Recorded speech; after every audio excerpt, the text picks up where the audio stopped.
cuando tenemos datos, la respuesta se debe proporcionar con datos, ¿verdad? A menos que se indique lo contrario. Pero en este caso sí se tienen datos. Recibí respuesta de 7 personas. Empecemos con la primera. El tipo de cambio esperado en T+1, si se cumple la condición de paridad de las tasas de interés, ¿cuál sería? Vamos a ver de los que me mandaron. Yo las vi anoche, pero quiero claridad aquí. Yo indiqué que era 8.8. ¿Alguien más? Nirvana fue una de las que mandó la respuesta.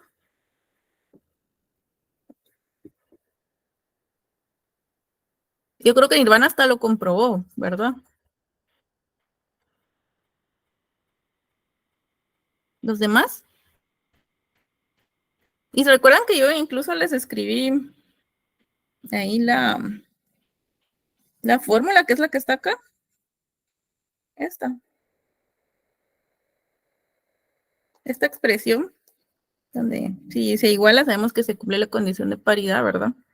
Hablábamos de que en ese caso, llamémosle fórmula para que lo entiendan, pero es una expresión que plasma la indiferencia de los agentes económicos entre elegir entre un instrumento u otro, ¿verdad? Entonces, recuerdo que les escribí, incluso reescribí por acá para darles una pista.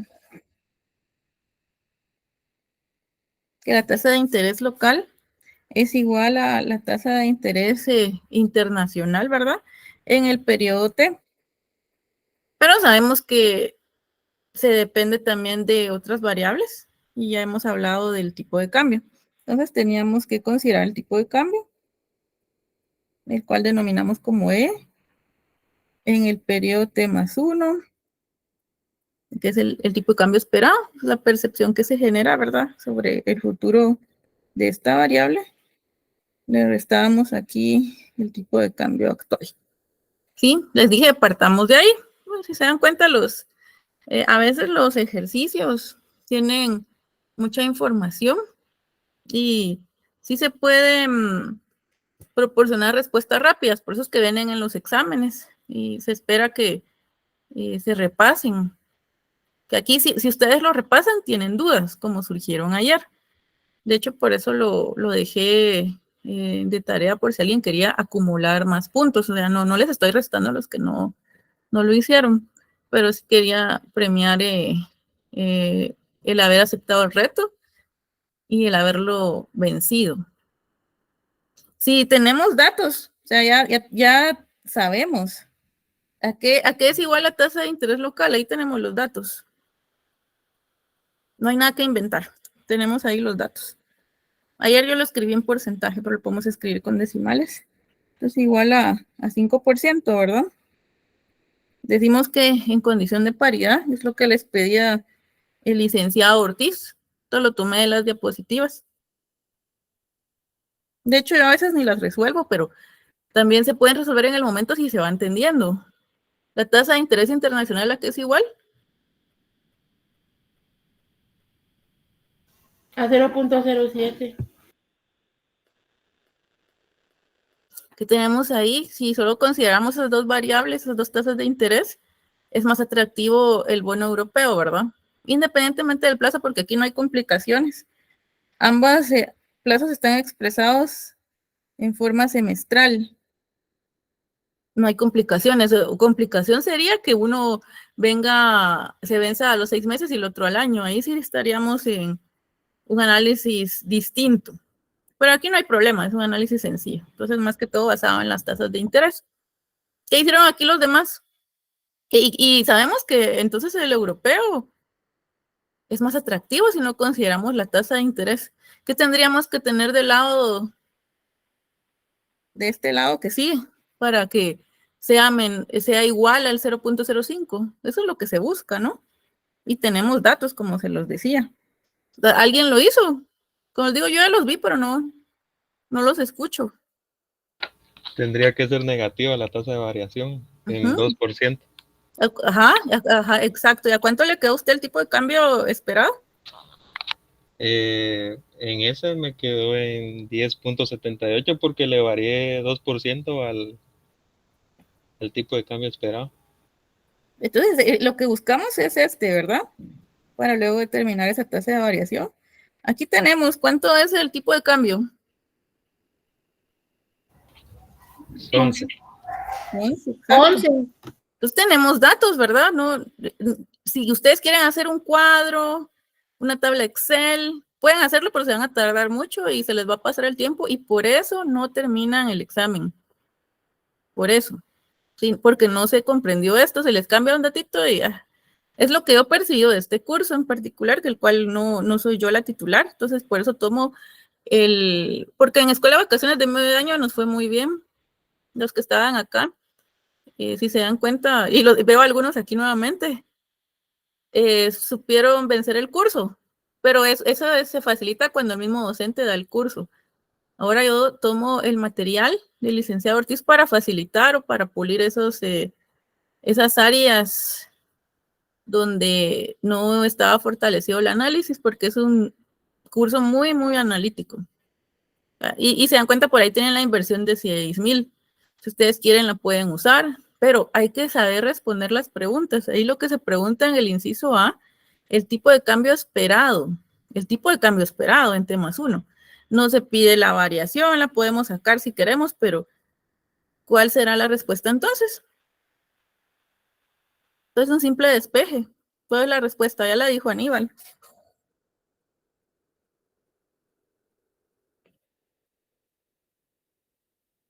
¿Cuánto, Aníbal? 10.78, ¿verdad? Sí, 10.70. De los que me enviaron su respuesta, solo Aníbal presentó este resultado, aunque no especificó esto es el resultado del primer inciso, pero es dentro de su desarrollo se puede rescatar. Pero si pasamos a la siguiente pregunta, dice, ¿qué comportamiento debe registrar la tasa de variación del tipo de cambio nominal para que los bonos nacionales sean más atractivos respecto a los bonos europeos? ¿Qué comportamiento deberían registrar? Es decir, que lo que estamos buscando, ¿qué es lo que estamos buscando? Porque primero hay que analizar, ¿verdad? Se dan cuenta, no necesitamos, como les digo, todos los datos. Que el plazo, no, es indiferente porque son al mismo plazo los dos. Que los 6,000, bueno, si quieren hagan su tabla solo para comprobar, pero hay que responder esas preguntas. Entonces, ¿qué es lo que esperaríamos en el inciso B? ¿Qué condición se tiene que cumplir para que los bonos locales sean más atractivos? Vamos a ver los que me mandaron. A mí me quedó con una variación del 2%, Lida.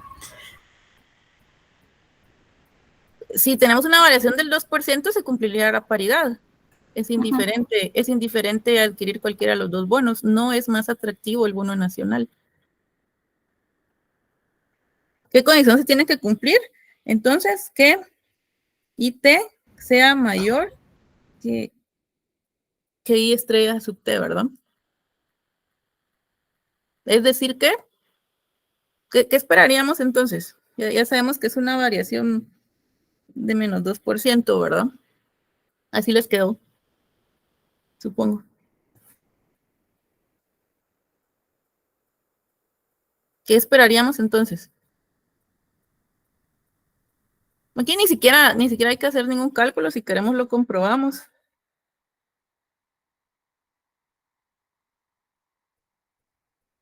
¿Qué esperaríamos? ¿Cuál sería la respuesta?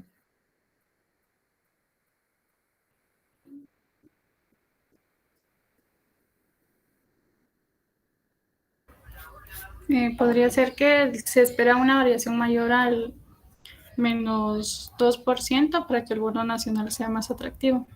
Es la conclusión. Sí, ¿sería mayor? Mayor. ¿Los demás qué dicen? Yo pensaría que tendría que ser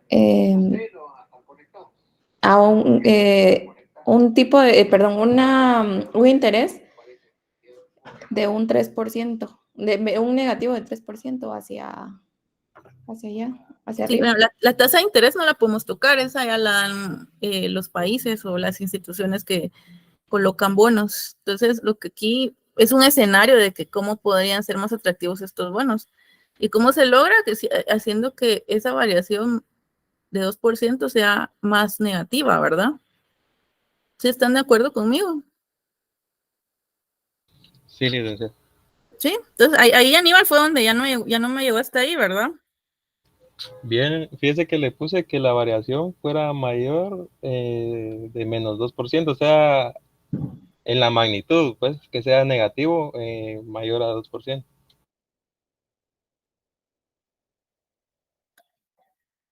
Bueno, es que ahí tenemos bueno, en valores absolutos o en negativo. Y yo le puse que la tasa de variación debe ser negativa en más de 2%. Vamos a ver, vamos a ver.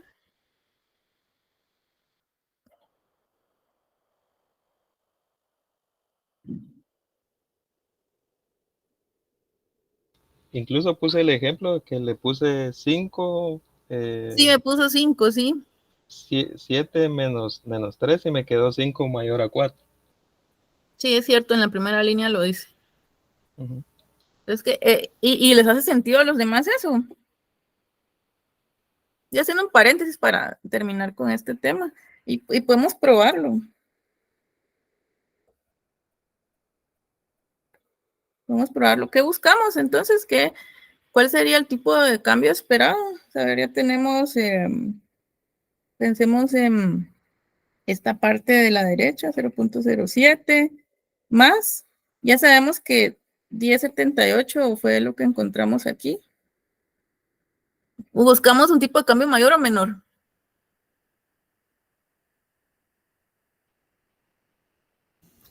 Como es para atraer, o sea, hacer más atractivos los bonos nacionales, buscamos un mayor.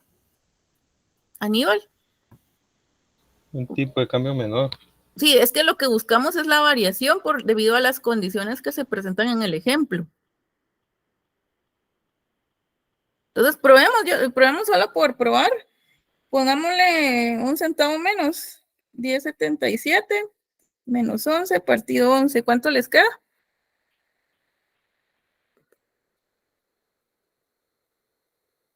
0.049, ¿verdad? ¿Sí?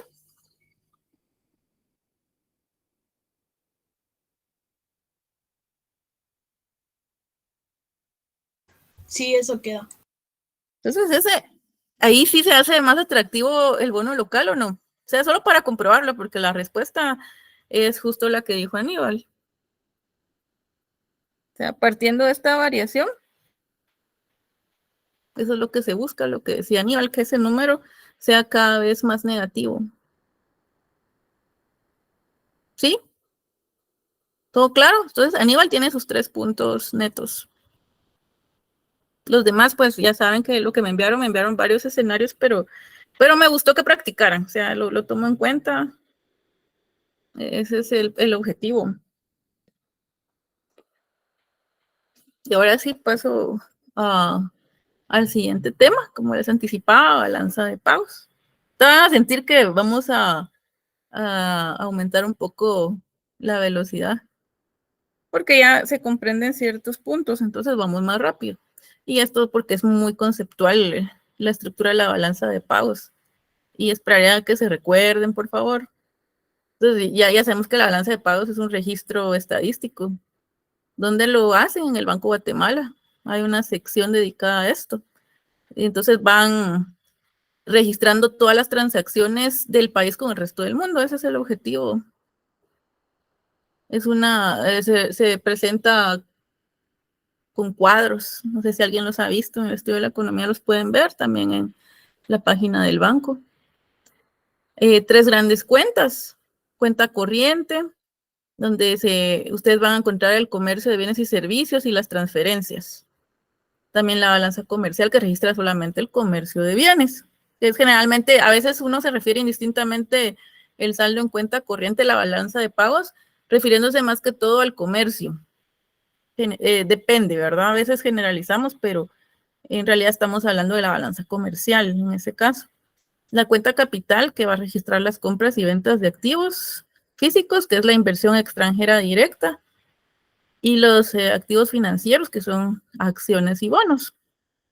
Y la tercera cuenta importante es el saldo de la balanza de pagos, que es la suma de de los saldos de las dos cuentas anteriores, el saldo de la cuenta corriente y el de la balanza de pagos, saldo contable. Y esto va a definir la variación de las reservas monetarias internacionales, que comúnmente les llamamos solo RMI o RMI. ¿Sí? Entonces, ¿cómo se integra? Ya desglosándola un poquito. Cuenta corriente tiene bienes y servicios, el ingreso. ¿Será que podría regresar al anterior? Sí, esto le va a quedar. Yo se los comparto más noche. Esto le queda. Gracias. Como no escribí nada. Entonces, estas ya sí han visto que les he compartido las demás presentaciones, ¿verdad? Sí, Sí, gracias. sí. Entonces está en la carpetita de presentaciones. Ahí en trabajos lo encuentran. Perfecto. Entonces, para que ustedes tengan todo el material que se ha utilizado. Entonces, en la cuenta corriente vamos a encontrar bienes y servicios, ingreso primario y el ingreso secundario.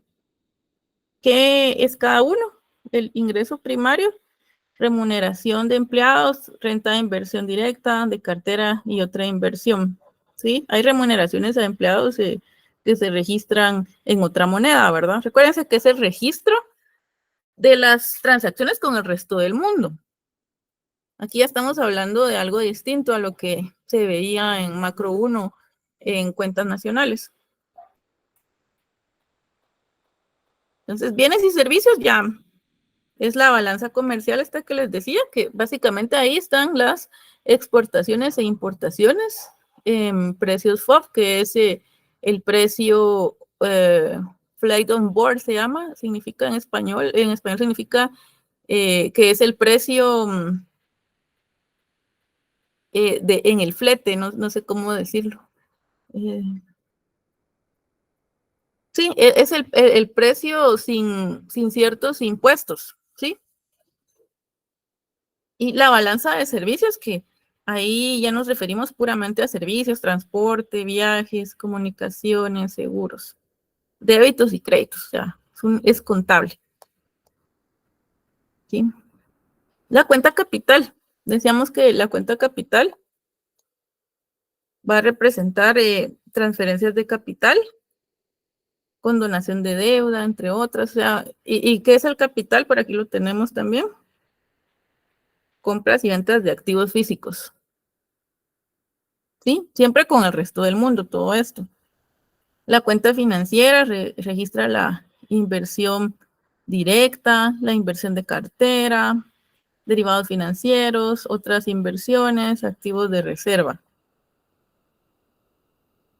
Por aquí tenemos el ingreso secundario que me lo salté.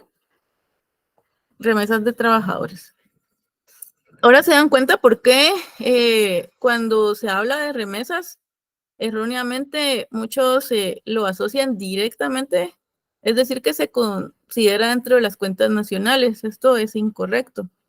Las transferencias se consideran en la balanza de pagos. Que tengan efecto en el crecimiento económico es otro tema.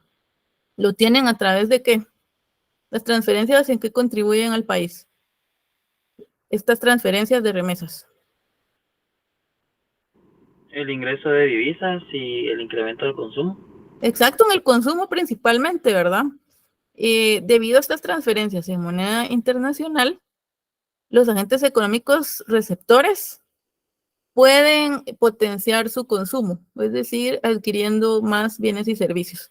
Y ahí es cuando sí le pega directamente a las cuentas nacionales, al crecimiento, pues, pero no es que dentro de las cuentas se incluya esto. Y aquí vemos una balanza. Está dentro de la página del banco. Van a ver varios cuadros. Aquí si ven cuenta corriente, cuenta capital, cuenta financiera. Y decíamos que por aquí están los activos de reserva. Vemos aquí este apartadito de errores y omisiones. Por supuesto, siempre que estamos hablando de aspectos contables, se tiene que considerar esta partida de errores y omisiones, que es cuando estamos hablando de estadística, puede ser que no se hayan considerado ciertos aspectos, pero su peso no es tan marcado, ¿sí? Es lo que a veces llamamos la cuenta cuadradora, ¿verdad? Pero ahí se incluye básicamente lo que no está incluido en otro lado. Dentro de sus notas tenían un análisis para Guatemala presentado por el Fondo Monetario Internacional en algún momento, creo que fue por 2014. Y veíamos el comportamiento del índice del tipo de cambio efectivo real. Ahí teníamos una línea de tendencia, un promedio para 1980, 2013. Entonces, vemos una tendencia al alza considerando este índice. Y el Fondo Monetario indicaba que se observaba una apreciación en la década pasada. ¿Sí? Los números índices ayudan mucho para poder hacer este tipo de análisis. Y aquí incluían la pérdida de el mercado, la proporción del mercado que tenían mercados emergentes, excluyendo China, y los tigres asiáticos. En ese momento todavía se hablaba de tigres asiáticos. Lo vemos aquí. China, Panamá. Aquí está Guatemala, vean. Aquí está Guatemala. Entonces esto simplemente se incluyó para considerar el caso de Guatemala y poder comprender que estas son desviaciones sobre el promedio anual, por eso están moviéndose desde cero, ¿verdad? Porque son desviaciones. Vemos el comportamiento de Guatemala. Aquí están incluyendo, vamos a ver, desviaciones de las exportaciones reales. Es decir, ya no son nominales, sino reales. Comparado con cuánto se desvían las exportaciones de cada país con respecto a las exportaciones del resto del mundo, ¿verdad? Entonces eso lo vemos ahí en porcentajes. Sí, pero puro comportamiento aquí para estos países que se citan. En el caso de Guatemala, son más o menos, alcanza el 2% de desviación hacia abajo. Es decir, ¿qué interpretaríamos acá?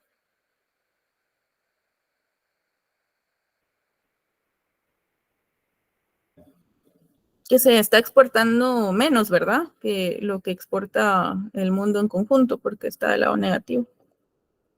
Miren el caso de China. Y eso que para este promedio excluyeron a China. Pero China, imagínense, 8% por arriba.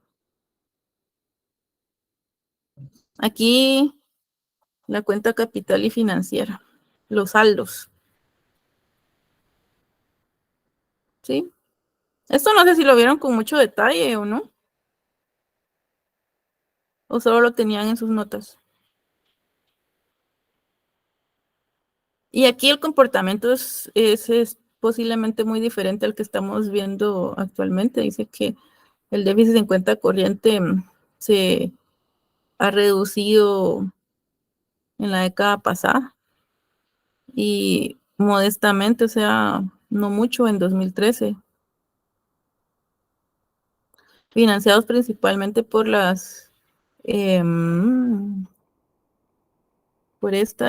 inversión extranjera directa y los préstamos al sector público. ¿Sí? ¿Vieron esto o no? No me dijeron. ¿Lo vieron? Sí, lo vimos, pero con la explicación que se está dando, creo que el licenciado no abordó tanto, digamos así, puntos específicos. Fue así como que el análisis de las cuentas, esto lo dejó así mencionado como comprobación nada más, ¿verdad? Y como un un ejemplo. ejemplo, como dice la compañera, y avanzamos, ¿verdad? Sí, Licenciado, una consulta. ¿La balanza de pagos es con la misma estructura para todos los demás países? Sí, hay un manual de balanza de pagos que se sigue. Siempre hay manuales para todo, con el propósito de estandarizar el formato en general. Y por eso cada vez que se implementa un cambio hay consultores que asesoran a cada institución. Entonces hay una balanza, hay un manual de balanza de pagos. Yo creo que vamos por el 6º manual, si no me equivoco. Entonces se siguen. Claro, esto no puede ser generalizado para todos los países debido a que la estructura de cada país es distinta, pero en general se trata de que se conserven ciertos estándares alrededor del mundo.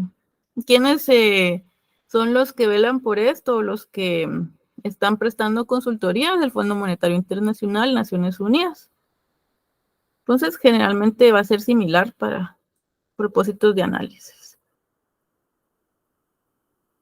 Y es que esto yo lo dejé aquí porque lo tenían en sus notas, pero en realidad está un poco antiguo, está de 2013.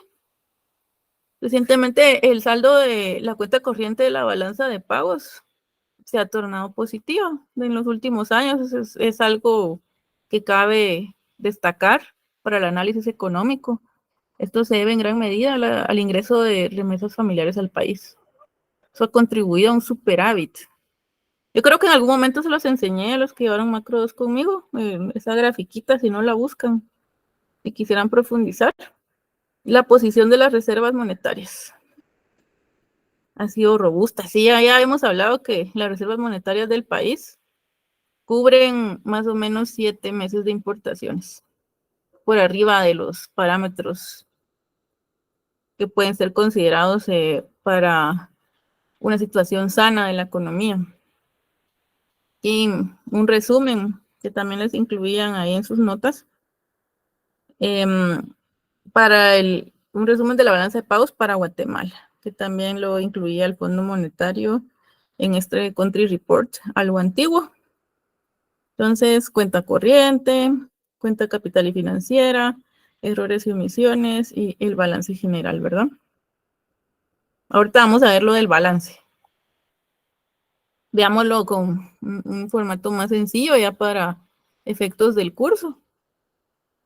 Saldo en cuenta corriente. Lo vamos a denotar con SCC. ¿Y a qué va a ser igual para nuestro análisis el saldo en cuenta corriente? Les decía que generalmente cuando nos referimos al saldo en cuenta corriente estamos hablando de exportaciones e importaciones, lo cual no podría ser correcto porque estamos diciendo que la cuenta corriente no solo incluye la balanza comercial, incluye balanza de servicios, incluye otros rubros, pero para efectos de lo que sigue, vamos a asumir que el saldo en cuenta corriente es igual a las exportaciones netas. ¿Y a qué son igual las exportaciones netas? ¿A qué es igual? ¿A las importaciones menos las exportaciones? Al revés. Perdón. Exportaciones menos importaciones, ¿verdad? Bueno, pues aquí sí puede ser que no afecte, pues cuando tenemos numeritos, si lo ven al revés. Entonces, y en función de qué se encuentran los niveles para las exportaciones netas, en función del tipo de cambio real, en función del producto nacional y en función del producto externo. ¿Sí? De esto sí se tienen que recordar un poquito, ¿verdad? Creo que aquí ya empieza la parte más importante del curso. Luego, el saldo en cuenta capital lo vamos a denotar como SCK y esto va a estar en función del capital. Cuando hablamos de capital, vamos a estar hablando de esas tasas de interés, el spread entre la tasa local y la tasa internacional. ¿Sí? ¿Esto qué es? Es el saldo de la balanza de pagos, este que está acá. Y dijimos que el saldo de la balanza de pagos es la suma del saldo de la cuenta capital y el saldo de la cuenta corriente. Y esto va a señalarnos la variación en las reservas monetarias internacionales. ¿Sí? ¿Lo recuerdan?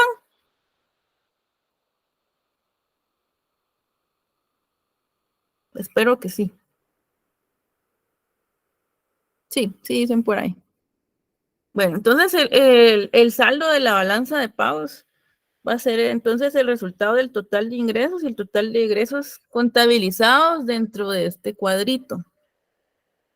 Y aquí podemos hablar de lo que les hablaba, por eso no insistí mucho en eso. Pero cuando los ingresos son superiores a los egresos, estaríamos hablando de un superávit. Y esto va a producir un aumento de las reservas monetarias internacionales. ¿Sí? Tiene sentido, ¿verdad? Ahora, si encontramos que los egresos van a ser mayores que los ingresos, estaríamos hablando de un déficit en la balanza de pagos que conduce a una reducción de las reservas monetarias internacionales. ¿Sí? Esto pues les va a quedar en sus notas. ¿Y qué son las reservas monetarias internacionales? Ya lo hablábamos anteriormente de forma bastante superficial, pero esto que está acá para el caso de Guatemala está incluido en la ley orgánica del Banco de Guatemala. Ahí dice claramente a qué se refieren las reservas monetarias internacionales. Y están constituidas por oro, billetes, depósitos en moneda extranjera, derechos especiales de giro. Esto es algo del Fondo Monetario Internacional, es una moneda, un tipo de moneda del Fondo Monetario Internacional. Se adquieren esos derechos, ¿verdad? A los países miembros tienen derecho a esto y pueden hacer operaciones utilizando las DEG. Sí, inversiones en valores en el exterior, aportes netos a organismos financieros internacionales, siempre se dan cuotas al Fondo Monetario, a otros organismos internacionales, entonces ahí se contabilizan, y otros activos en moneda extranjera. Esas son las reservas monetarias internacionales, contenidas en la ley orgánica para el caso de Guatemala. Funciones, recursos de inmediata exigibilidad en momentos de crisis. ¿Qué ocurre durante una crisis? ¿Qué pasó con la crisis de la pandemia? Hablábamos, yo les mostré la gráfica del tipo de cambio. ¿Qué pasó ahí? ¿Qué decíamos que hizo el Banco Central? Inyectar dinero a la economía. En el caso de, ¿para qué usó las reservas? Les mostraba yo la gráfica del tipo de cambio y había un pico elevado en un momento, que les dije yo, esto se debe a la pandemia, debido a un efecto especulatorio, ¿sí, María Andrea? No sería que había aumentado el tipo de cambio. Y cuando aumenta el tipo de cambio, ¿qué debe hacer el Banco Central para hacer caer el tipo de cambio? ¿Comprar dólares, licenciada? ¿Sí, Karen? Sí, utilizaron la reserva monetaria como política, pues monetaria también, y se inyectaron más dólares. Si inyectamos más dólares, ¿qué es lo que estamos haciendo? ¿Apreciando, licenciada? Sí, lo que estamos haciendo es afectando la oferta de divisas, ¿verdad? Haciendo que la oferta sea mayor. Entonces, ¿Sí o no? sí, licenciada. Ajá, entonces, perdón, María Isabel. En este caso, pues la operación que se hizo fue retirar dólares del mercado para que volviera a su tipo de cambio como el que tienen dentro de las bandas, me imagino. En el caso de Guatemala no hay una banda prefijada para el tipo de cambio, sino que lo que se hace es utilizar una regla que va a marcar cuándo puede intervenir el banco si se excede de cierto nivel de volatilidad. en los Sí. últimos 5 días. Entonces, no es una banda prefijada, porque si no, nunca nos saldríamos de una banda, supongamos, entre 7.58, por ejemplo. Pero sí, entonces María Isabel dice que lo que se hizo fue comprar, ¿verdad? Eso fue lo que entendí. Sí, licenciada, pero Retirar. Retirar retirar. dólares sería comprar, ¿verdad? ¿Y qué pasa Sí. si retiramos dólares y el Banco Central compra? ¿Qué hace con el tipo de cambio en ese momento? El tipo de cambio venía así. Venía así y de repente, ay, se me movió aquí. Venía así y de repente tuvo este saltito, más o menos así. Esto. ¿Cómo se modera eso?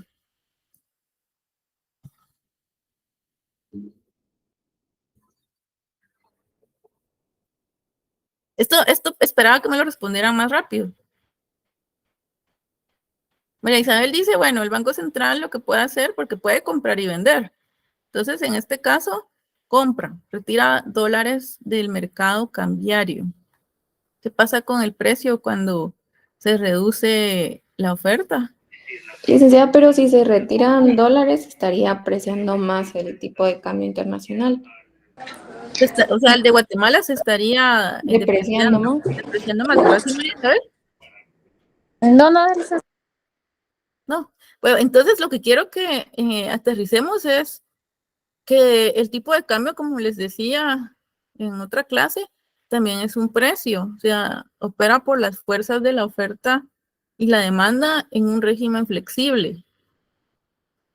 No hemos hablado de tipo de cambio fijo aún, entonces asumamos que estamos hablando siempre de un régimen flexible para el tipo de cambio. Entonces, si el Banco Central puede comprar o vender, todos los países alrededor del mundo podrían implementar una política cambiaria en algún momento. México lo hace con más frecuencia que Guatemala y tiene más instrumentos. Pero si el Banco Central ve esta situación, ¿qué tendría que hacer? Es mi pregunta, ¿comprar o vender? Estoy hablando de divisas, por supuesto. ¿Sí, Nirvana? Yo pienso que debería de vender para que el pico baje. Al vender, ¿qué estamos haciendo? Estamos ampliando la oferta, ¿verdad? De divisas. Ampliando, ajá. Entonces, a mayor oferta, ¿qué pasa con el precio de algo? Cae. Entonces, para vender divisas, ¿qué hizo el Banco Central? Utilizó las reservas monetarias internacionales. Entonces, por eso estas funciones son muy importantes. Se modera la volatilidad en el tipo de cambio. Eso es algo de la vida real y esto está en la página del banco, todo lo que se hace en el mercado cambiario es parte de la política que estamos revisando este mes. Creo que esta semana que viene la Junta Monetaria lo consideraría. Entonces, ya se planifica la política monetaria, cambiaria y crediticia para el 2024. Y a veces pues, no lo había visto de ese modo, dice María Andrea. ¿Por qué no lo había visto de ese modo? Sí, es que yo lo que sabía era de que el banco podía comprar o vender divisas, pero no sabía que tomaba de las reservas monetarias internacionales esas divisas. Claro que sí, las tienen que tomar porque esto es parte del país. Entonces, ¿de dónde sacaría el Banco Central recursos para poder participar en el mercado cambiario? En el mercado cambiario, ¿quiénes participan? Los bancos del sistema y el Banco Central, por supuesto. Entonces, el Banco Central entra cuando ve eso que encerré en el círculo rojo, momentos así. El tipo de cambio viene con cierto comportamiento, pero esto es inusual. Por eso dice moderar volatilidad. Esto es muy diferente a cambiar tendencia, ¿verdad? Ese no es el objetivo en el caso de Guatemala. Entonces, esto está en la ley. Esto está en la ley orgánica, decreto 16/2002. Lo pueden buscar también en la página y van a ver que son funciones de las reservas monetarias y es con lo que cuenta el Banco Central para poder participar. Por eso cuando hablamos de un régimen de tipo de cambio fijo, esto es muy importante. No es sostenible si no hay una buena acumulación de reservas monetarias. Y por eso fracasaron otros países, si quieren leer, pero tampoco vamos a hablar solo de los regímenes cambiarios porque nos tardaríamos muchos. Entonces también pagos de déficit en balanza de pagos son las principales funciones. Y esto es muy importante, son recursos de inmediata accesibilidad. Hay que estar disponibles ya. Por supuesto, hay inversiones. Esto también está invertido fuera del país, pero en lugares no riesgosos. Hay un comité que decide cómo se van a invertir las reservas del país, porque esto no es del banco en sí, es del país. Y es muy, muy bien calificado por los entes internacionales. Entonces, y esto ya, ustedes creo que tal vez se aburrieron un poco de verlo, ¿verdad? Que todo déficit en cuenta corriente se financia con un superávit en la cuenta capital. ¿Tiene sentido o no? Tiene sentido porque estamos diciendo, partiendo de la definición de la variación de las reservas monetarias internacionales, ¿verdad? ¿Sí? Sí, pero de momento, como les digo, teníamos aspectos interesantes, aspectos conceptuales para ir comprendiendo. Y habiéndolo con numeritos, y hablando de los saldos, la primera línea ven el saldo en cuenta corriente para 4 países. En la segunda, el saldo en cuenta capital para esos países. Y tenemos que determinar el saldo de la balanza de pagos para cada caso, así como la variación de las reservas. País A, ¿cuál sería el saldo?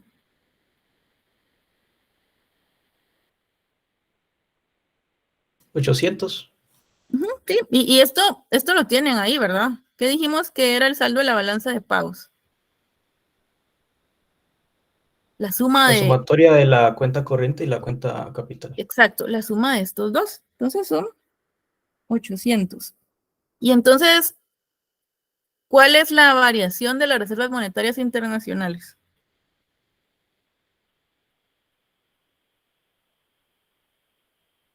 Me voy acá.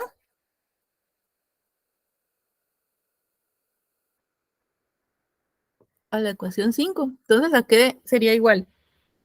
800 positiva. 800, ¿verdad?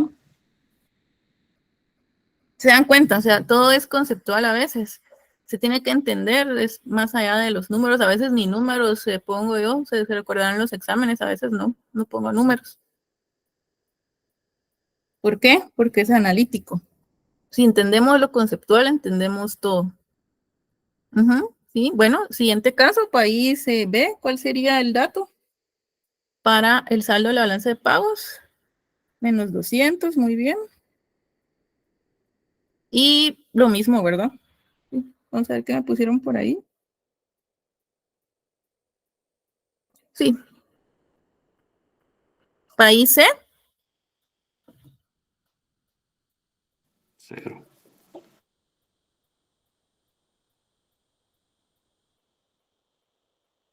¿Solo me respondieron o me levantaron la mano? Ah, no, solo Magda respondió 0, ¿verdad? 0. País D. Tendríamos en el país D. 300. Muy bien. Aquí es como estar trabajando con peras y manzanas, ¿verdad? Ejemplos sencillos para que sea comprensible. Esto también lo tomé de sus presentaciones y estoy segura que lo vieron, porque es fundamental para comprender lo que sigue. ¿Qué vemos ahí en estos 4 casos?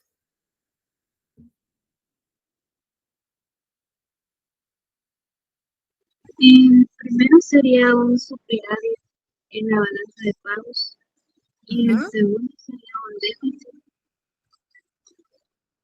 ¿El tercero? El tercero, pues creo que el país no tendría reservas monetarias internacionales. Bueno, es que es la variación, no la cantidad de reservas. Sería igual.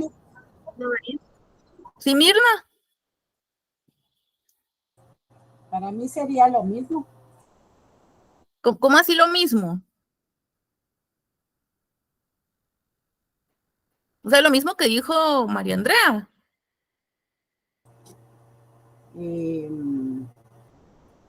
O lo mismo de qué, perdón, Mirna, que no le escuché. Pues como que estuviera nivelado. Es decir, la balanza de pago es igual.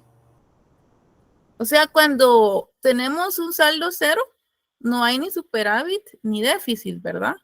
En la balanza de pagos. Por eso les digo de que ya igual. Son iguales. Entonces, ¿qué significa esto? Que aquí encontramos un equilibrio externo. Una balanza equilibrada. No hay superávit ni déficit. ¿Sí? Eso es importante. ¿Y cuándo está entonces en equilibrio una economía? Lo vemos ya con numeritos. Va a estar en equilibrio externo cuando el saldo en la cuenta capital es igual al saldo en la cuenta corriente, ¿verdad? Que decía Mirna, ya decía es igual, exactamente, es igual. Entonces, ahí tenemos una economía en equilibrio externo. O bien cuando la variación de las reservas es igual a cero, ¿verdad? Como lo vemos acá, que este es el objetivo de ese ejemplo sencillo. ¿Dudas? No, aquí como creo que no hay dificultad. ¿Sí? Doctora, y por ejemplo que la economía se encuentra en equilibrio, si se mantiene así no sería tan sano, ¿verdad? Porque no tendría un respaldo o no tendría reservas. No, es que, bueno, regreso. No significa que no tengamos reservas. Es variación de reservas. ¿Cuánto variaron las reservas? No es la cantidad de reservas. Reservas tenemos, pero quiere decir que no variaron, ¿verdad? Con respecto al año anterior, y generalmente es anual que se analiza. Es decir, 2023 con respecto a 2022. Entonces no hubo una variación porque teníamos equilibrio externo. Sí hay niveles de remesas, de reservas monetarias internacionales, pero se mantuvieron con respecto al año anterior. O sea, el nivel fue el mismo. Aquí estamos hablando de cómo cambió. Por eso es variación, no es el monto. Y estamos hablando, si se dan cuenta, de saldos también, no de los montos de cada rubro de la balanza de pagos. ¿Sí me explico? Sí, gracias. Entonces, mucho cuidado con eso. Tal vez por eso se pierden un poquito a veces porque no hay una claridad sobre los aspectos conceptuales o algunas definiciones. Entonces, aquí, más allá de los números, lo que se pretende es establecer esto. Cuando hay equilibrio externo, cuando hay superávit, cuando hay déficit en la balanza de pagos. Y si hay equilibrio externo, la variación en el nivel de las reservas monetarias con respecto al periodo previo es igual a cero, no hubo variación. No hubo cambio en cuanto a ese nivel, pero no significa que no haya reservas. Si no hay reservas, estaríamos en serios problemas, no se podría participar en el mercado cambiario. Estaríamos mal calificados en ese sentido. Por parte del Fondo Monetario y de las calificadoras que vienen al país, que son 3. Entonces, y también hay otras instituciones, Banco Mundial, que emiten opinión sobre Guatemala, Bank of America, hay varios. Entonces, ¿y cómo quedamos ante los ojos del mundo? Porque recuérdense que los inversionistas, si nosotros somos inversionistas, estamos buscando dónde colocar nuestros recursos. No lo vamos a colocar en un país que no puede respaldar su tipo de cambio. ¿Sí? ¿Queda claro? María Andrea. Sí, gracias. Perfecto. Entonces, siempre dentro del contexto de lo que venimos viendo de el sector externo, balanza de pagos y todo eso, todo aquí está relacionado porque estamos hablando de el sector externo. Entonces, siempre dentro de ese contexto tenemos que regresar porque ya estamos apuntando al modelo Mundell-Fleming, entonces tenemos que regresar a lo que habíamos abordado sobre el tipo de cambio real.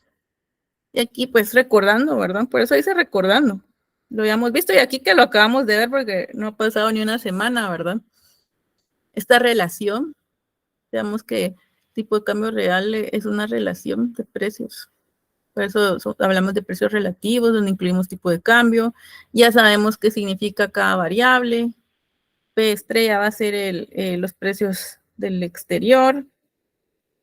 Y P sin nada es el nivel de precios nacional.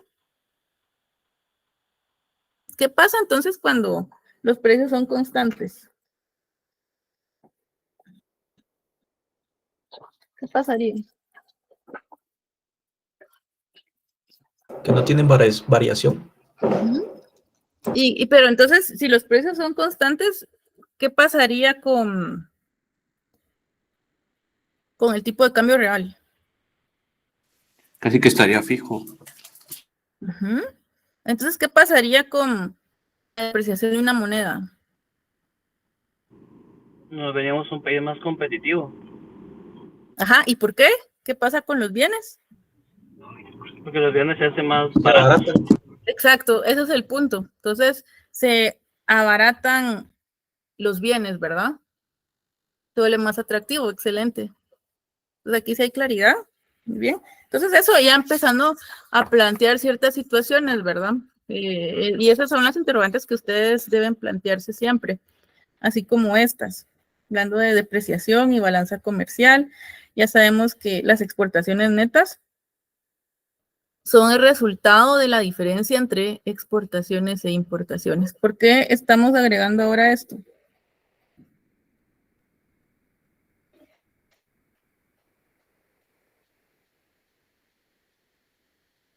¿Alguien que me lo diga? Que si tenemos, así como la diapositiva anterior, si nuestros bienes son más baratos, van a importar más. ¿Y por qué las importaciones incluimos el épsilon? ¿Qué es el épsilon? El tipo de cambio real. Tipo de cambio real. ¿Y por qué lo estamos incluyendo en las importaciones y no en las exportaciones? Eso iba a decir yo, son exportaciones las que aumentan, ¿no? Exportamos más e importamos menos.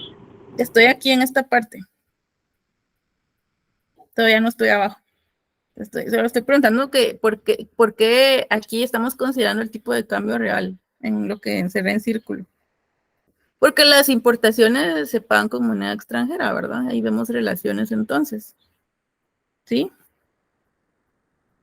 ¿Sí me siguen?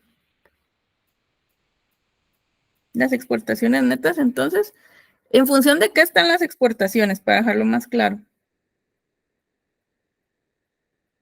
Les decía yo Estados Unidos, ¿verdad? Nos fijamos mucho en Estados Unidos. ¿Por qué?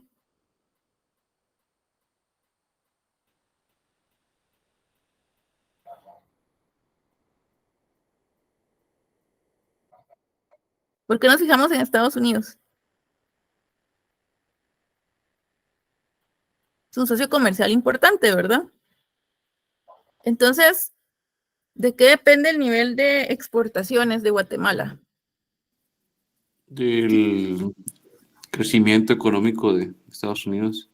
Sí, tomando este ejemplo del crecimiento económico de otros países, ¿verdad? Está hablando Estados Unidos. Y también del tipo de cambio real, ¿verdad? Por la relación de precios. Ya sabemos que lo vamos a ver en la parte de abajo, cómo funciona esto, pero sabemos que los precios se pueden abaratar o encarecer, es decir, mejorar competitividad en algún momento. Y en el caso de las importaciones, ¿en función de qué se encuentran? Del ingreso local también. El ingreso local, exacto. Entonces, de Y, ¿verdad? Solo de Y. Este no tiene la estrellita porque es ingreso local y del tipo de cambio real. Entonces, ¿cómo afecta? Pensemos en cómo afecta una depreciación a la balanza comercial y veámoslo por variables. Podemos empezar por cualquiera. ¿Cómo afecta a las tres variables que tenemos abajo? Epsilon, X y M. Ya sabemos qué significa cada una de ellas. ¿Qué significa una depreciación?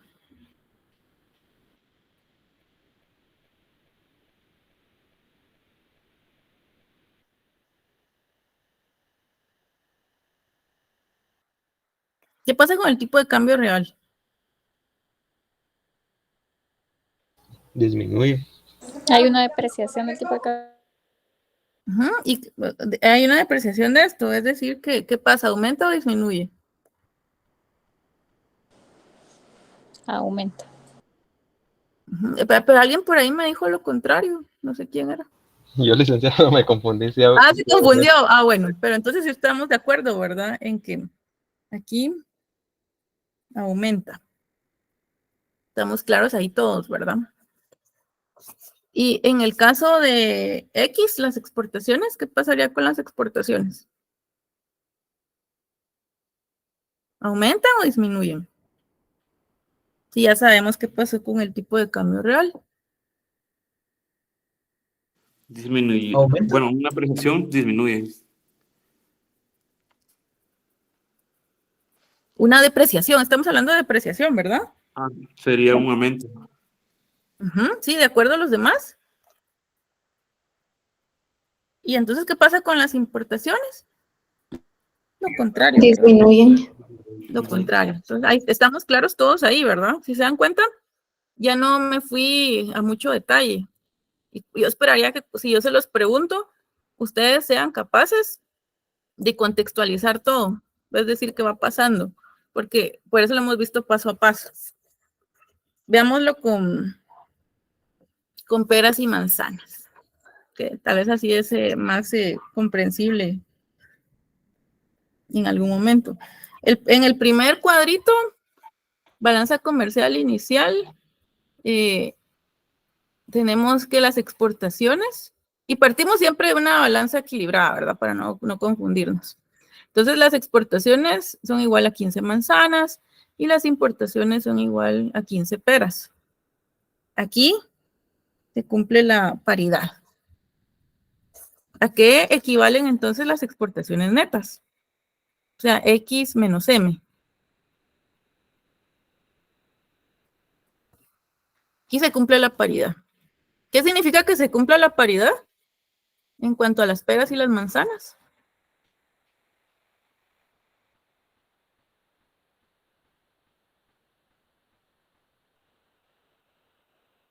¿Qué significa?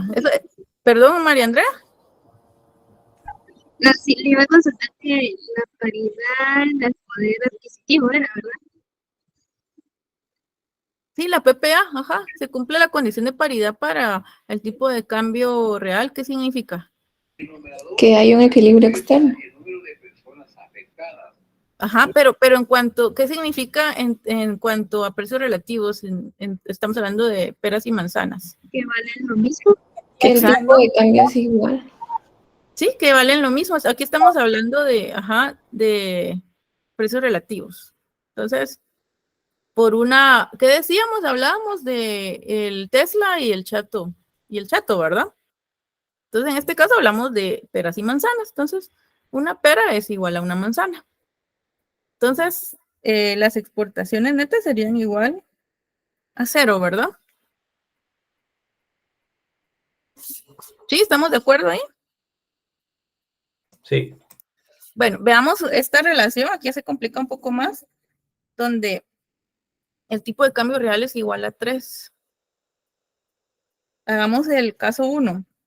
Las exportaciones equivalen a 20 manzanas y las importaciones a 10 peras.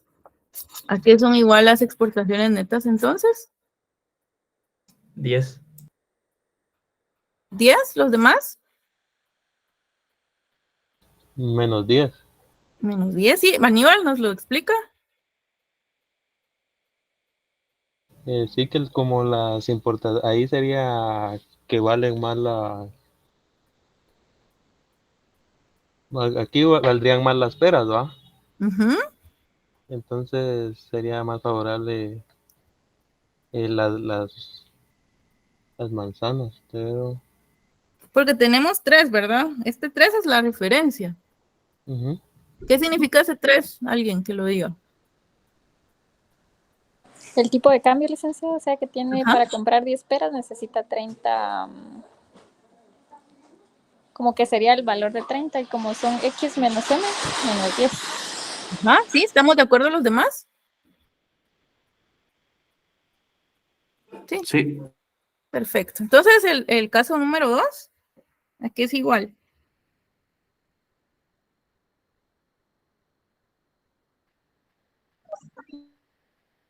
No, perdón, María Andrea, no le escuché. Y también se cumpliría la paridad de poder adquisitivo.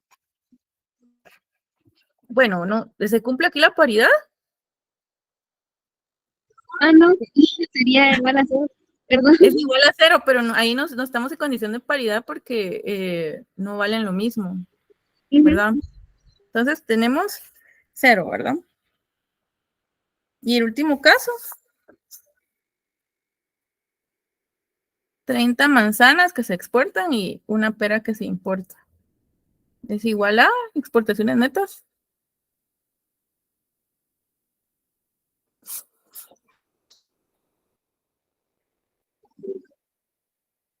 $27.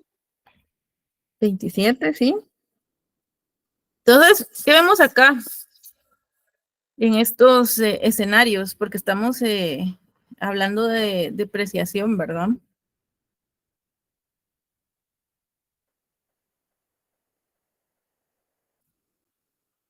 ¿Cómo estamos en cuanto a balanza comercial? ¿Dónde vemos una mejora? Es la En misma, el caso 3, es la misma depreciación, ¿verdad? Y estamos hablando de 3. ¿Quién dijo el caso 3? yo, ¿Kenneth? ¿Los demás?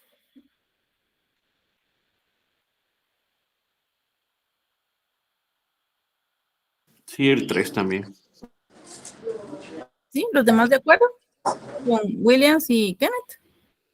Bueno, se ve fácil, ¿verdad? O sea, pero, ¿y qué pasa con el primer caso o el segundo? Ahí no pasó nada. No le No, escuché. igual. Igual que, pero,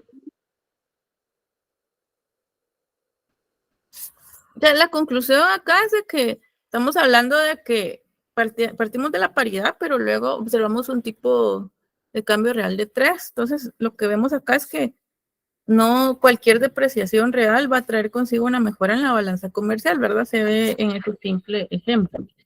Va a depender de otros factores, es decir, de el nivel de las exportaciones y las importaciones. ¿Sí? ¿Todo bien acá?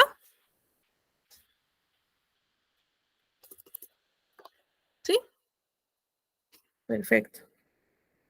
Entonces ahora ya somos capaces de poder hablar de algo más importante. Ya se comprende lo demás. Podemos hablar de esta condición Marshall-Lerner, que va a ser útil también para poder hablar del modelo ISLM en economía abierta. Entonces, para establecer entonces una conclusión concreta en cuanto al comportamiento de la balanza comercial ante una depreciación, que es lo que veníamos manejando, lo que vimos aquí, hay que restringir el comportamiento de las importaciones y de las exportaciones. Y eso lo podemos hacer a través de esta condición denominada Marshall-Lerner. Y Marshall-Lerner, esto siempre se debe en los nombres a sus autores, ¿verdad? De ahí vienen. Entonces, ¿qué señala esta condición? Dice que existe una mejora en la balanza comercial. Vimos que no necesariamente puede existir, ¿verdad?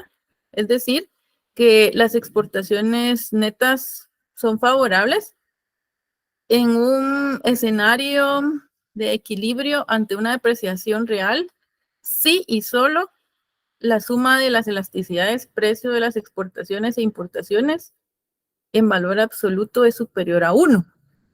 ¿Sí? ¿Qué es lo que está acá?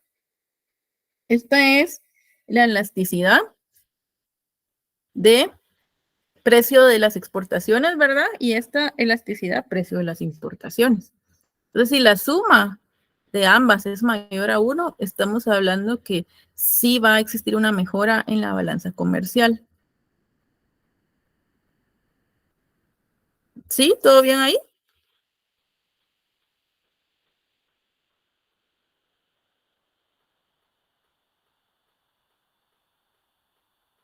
¿Se recuerdan de las elasticidades, verdad? ¿Qué nos indican las elasticidades?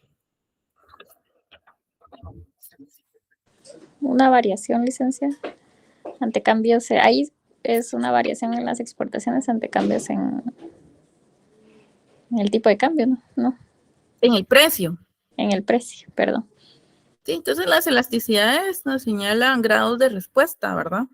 ¿Cómo responde, independientemente de qué elasticidad sea, cómo responde cierta variable ante cambios en el precio de cierto bien, por ejemplo, ¿verdad? Entonces aquí estamos hablando particularmente de exportaciones e importaciones, entonces estamos señalando ante un cambio en el precio, cómo reaccionan estas dos variables. Entonces, si la suma de ambas es mayor a 1, estamos hablando que sí se va a propiciar una mejora en la balanza comercial. Y el licenciado Edson les incluía una demostración matemática. Entonces, se podía llegar a esto haciendo ciertas manipulaciones. Y yo a veces, si es presencial el curso, hasta pueden venir demostraciones. O he puesto algunas, no sé si en Macro 2 puse alguna, pero a veces las pongo. Esta, por cuestiones de tiempo, no se las voy a incluir. Ustedes la tienen en sus notas, no tiene sentido que yo la desarrolle. La tienen, ¿verdad? Y no se las voy a incluir tampoco en el examen. Porque eso es más que todo cuando están en presencialidad, pero si tienen las copias, no tiene sentido que les pida algo que ya tienen, ¿sí? Entonces, la demostración la tienen en sus notas. Sí la hice el año pasado, sí la hice, pero en realidad no tiene mucho sentido, ya la tienen. Ahora lo que sí tiene sentido es lo que sigue, ¿verdad? Entonces, una depreciación real va a tener efecto positivo sobre las exportaciones netas. Decíamos que si la diferencia de esas elasticidades es mayor que la unidad. Entonces, hay un efecto sobre la variación de la curva IS, que va a depender de esa diferencia de las elasticidades, ¿verdad? Por supuesto que tiene que haber un efecto sobre la curva IS, porque estamos hablando de qué variables.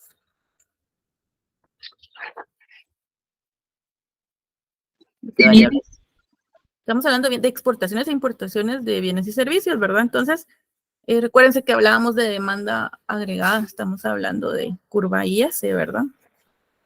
Entonces, sigamos pensando, ¿verdad? ¿Qué va a pasar si, y nos lo dice la intuición, según todo lo que hemos visto antes? Si la suma de ambas elasticidades es mayor a 1, ¿qué va a pasar con la curva IS? Ya sabemos que hay una mejora en la balanza comercial. Entonces, ¿qué les dice la intuición?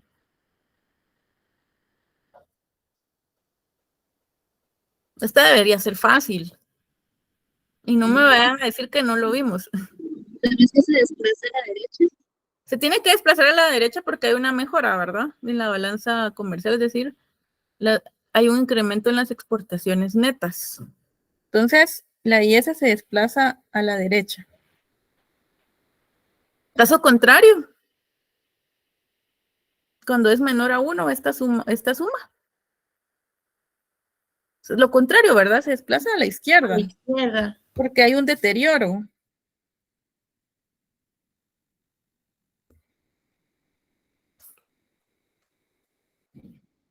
Y cuando es igual a 1, ¿qué nos dice la intuición? ¿Qué pasa con la curva IS?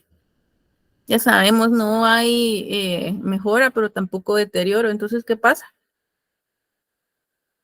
Está en equilibrio. Entonces, ¿qué pasa con la curva? No se mueve, se queda donde está. Exacto, no Sí. se mueve.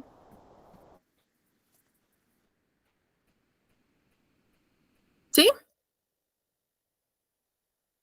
Y algunos autores en su la literatura que ustedes consultaron, y esta tiene que estar en alguno de esos libros, hablan gráficamente de este comportamiento y lo hacen con la curva J. Dice que en la práctica esta depreciación de la que venimos hablando insistentemente va a generar primero un efecto negativo. Si ven aquí, tenemos exportaciones netas en este eje y en el eje horizontal tenemos el tiempo. Tenemos partiendo de cero, vemos que por debajo de cero, niveles negativos, por arriba niveles positivos, como usualmente lo hemos considerado, ¿verdad? Entonces, primero, dice, se observa una depreciación, o sea, independientemente de las razones, puede ser producto de una política. Hay un efecto inicialmente negativo, pero luego hay un efecto positivo si se cumple esa condición, solo si se cumple, si se dan cuenta. Aquí, en este momento, en el momento cero, se da esa depreciación. Como les decía, no pensemos tanto en este momento en las razones, sino en que se produce ese efecto. Entonces, inicialmente se produce la depreciación en este momento C, sería el momento actual, el T, en este momento. Se va a producir ese efecto negativo hasta B. Luego, con el paso del tiempo, vamos alcanzando un nivel positivo, siempre y cuando se cumpla esa condición.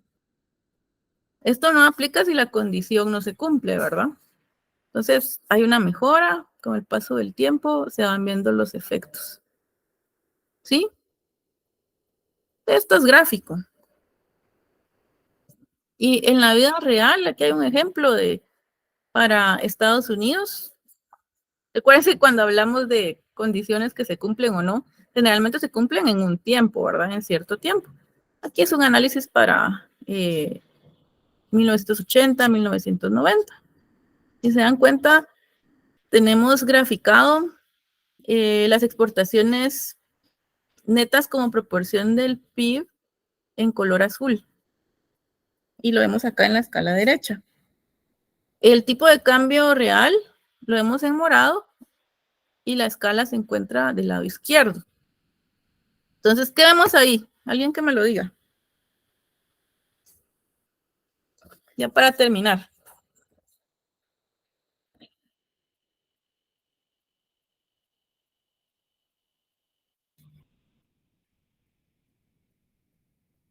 ¿Qué vemos en esta? Aquí podemos visualizar dos periodos, ¿verdad? O sea, dos momentos, dos comportamientos.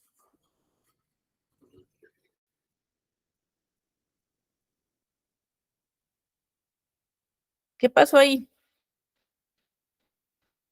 ¿Qué pasó con el tipo de cambio en este primer apartado?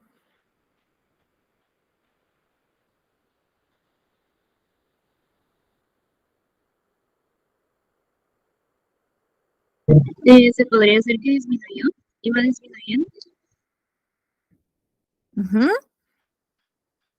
¿Y qué pasa con las exportaciones netas como proporción del PIB? También tenían una tendencia a la baja, ¿verdad? ¿Y qué señalaba la curva J? Que si se cumplía la condición Marshall-Lerner, con el paso del tiempo, ¿qué iba a pasar? Decía que primero se genera un efecto negativo y luego uno positivo. O sea, con el paso del tiempo tendemos a esto, ¿verdad? ¿Sí o no? Estamos hablando de Estados Unidos. ¿Cuánto tiempo le toma a cada país? Eso depende. Estados Unidos es una economía con ciertas características, país desarrollado o industrializado, como le quieran llamar. Entonces, particularmente este es un caso para ellos, para Estados Unidos, porque se cumplía la condición Marshall-Lerner. ¿Dudas? ¿Comentarios?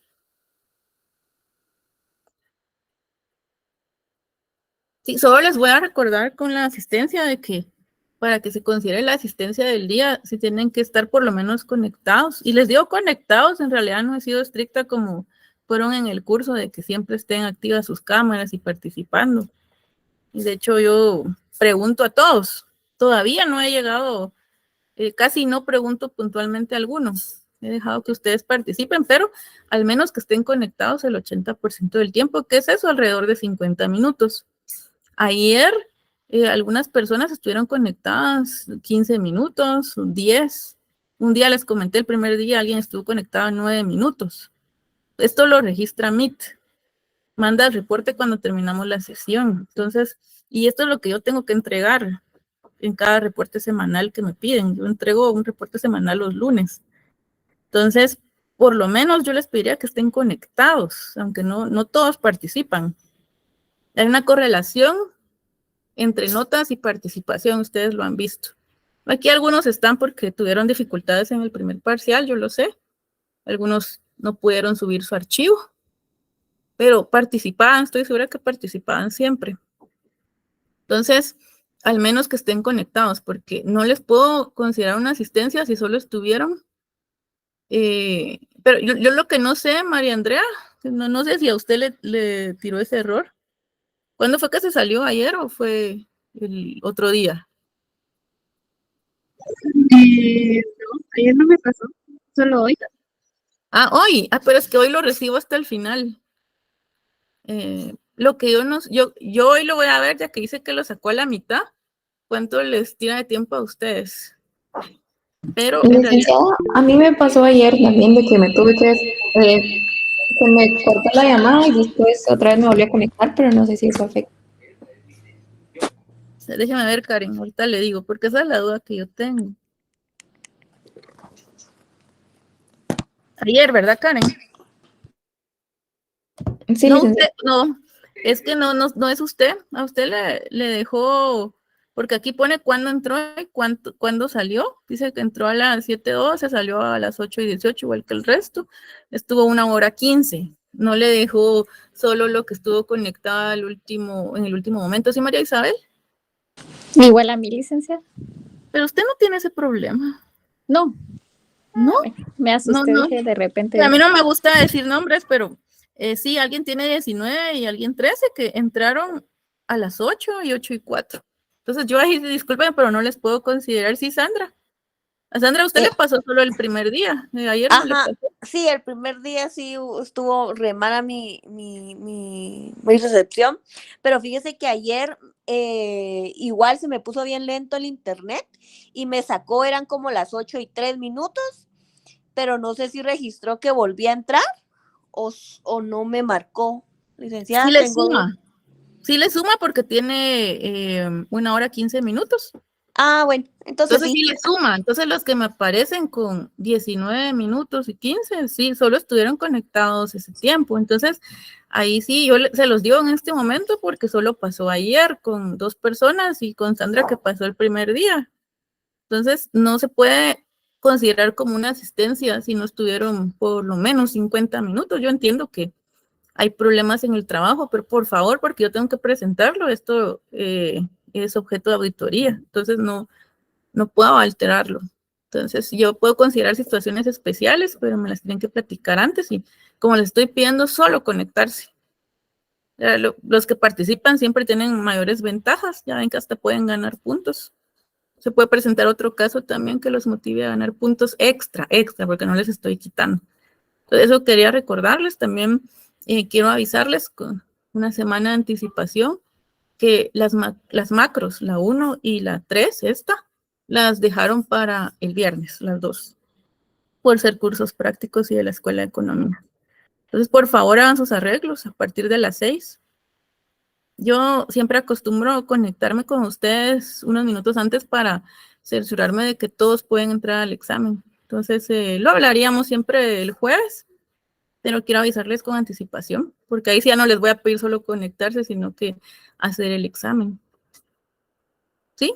¿Dudas, comentarios? No, licenciada, muchas gracias. Entonces yo les deseo, eso no lo he decidido, Daniel, si es con cámara. A veces yo pido con cámara, a veces no, depende cómo esté el grupo. Depende cómo esté el nivel de confianza. Yo sé que la cámara también les genera más estrés, puede ser que no se los pida. Sí lo pido en otros exámenes porque no he visto mucha participación, pero depende de ustedes. Ya terminamos la primera semana, así que éxitos en lo que viene. Ya vamos a tener primer parcial. Falta poco, así que ánimo. Les deseo feliz fin de semana. Mañana no nos conectamos. Los veo el lunes entonces. Que descansen. Feliz noche. Noche, licenciada.